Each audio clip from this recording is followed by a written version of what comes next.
Hello बच्चों, चलिए प्रश्न को समझते हैं। दिया गया पाई चित्र मृदा के विभिन्न घटकों को प्रस्तुत करता है। P, Q व R को पहचानिए और सही विकल्प का चयन कीजिए। हमें यहाँ पे 4 विकल्प दिए हुए हैं। इन चारों विकल्पों में से जो सही विकल्प है हमें उसका चयन करना है। तो हमारे प्रश्न की मुख्य अवधारणा क्या होगी?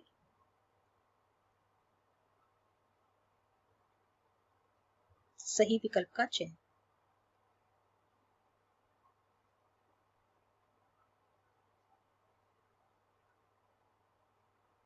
ठीक है, मृदा के विभिन्न घटकों को प्रस्तुत किया गया है। इसमें देखिए, मृदा में 5 घटक होते हैं।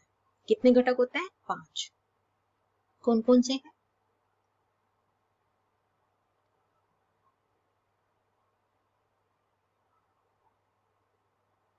खनिज लवण,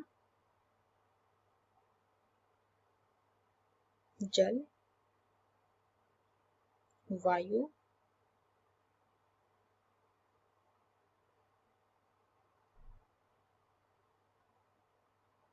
कार्बनिक तत्व,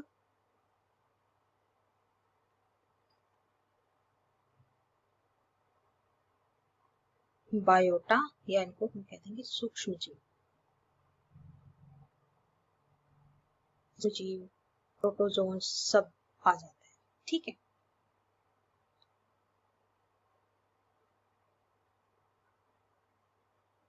ठीक है। खनिज लवण कितने होते हैं? लगभग 45%। जल और वायु होता है लगभग 25%। कार्बनिक तत्व लगभग 7% और बायोटा लगभग 3%। ठीक है, चलिए अब हम इस पाई चार्ट को भी लेबल कर लेते हैं। P, Q, R दिया हुआ है, इसको हम S कह लेते हैं और इसको हम T कह लेते हैं। ठीक है, अब इस पाई चार्ट में सबसे ज्यादा क्या है? P, यानी कि सबसे, और इस वाले क्रम में सबसे ज्यादा क्या है? खनिज लवण। तो P क्या हो गया?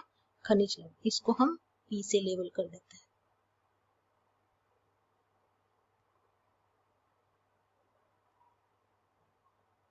ठीक है, फिर जल और वायु लगभग बराबर है, यानी कि ये हमारे क्या हो जाएंगे? Q और T।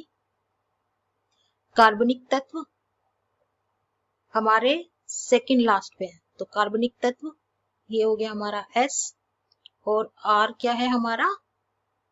सूक्ष्म जीव।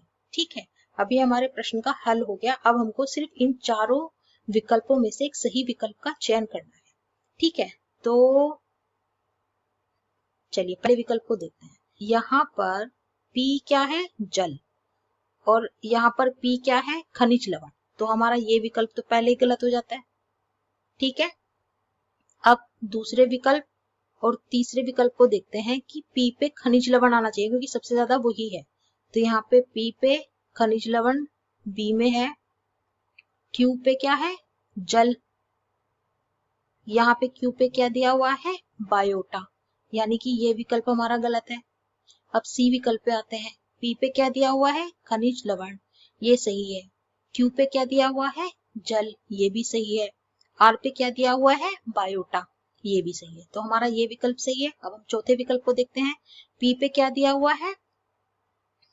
बायोटा, नहीं, P पे बायोटा नहीं है। P सबसे ज्यादा इसमें खनिज लवण है, तो इसलिए हमारा ये विकल्प भी गलत है। ठीक है, तो इस प्रकार से हम क्या कह सकते हैं कि यहाँ पर P, Q, R क्या है? P यहाँ पे खनिज लवण है जो सबसे ज्यादा है 45%। Q यहाँ पे जल है जो कि कितना है? 25%। और R यहाँ पर बायोटा है जो कि लगभग 3% है। ये मृदा के हिसाब से बदलता रहता है, मतलब जो ज्यादा उपजाऊ मृदा होगी वहां पर बायोटा की परसेंटेज जो होगी, जो प्रतिशत होगी, वो 1 से 30 या कभी कभी 5% भी हो सकती है।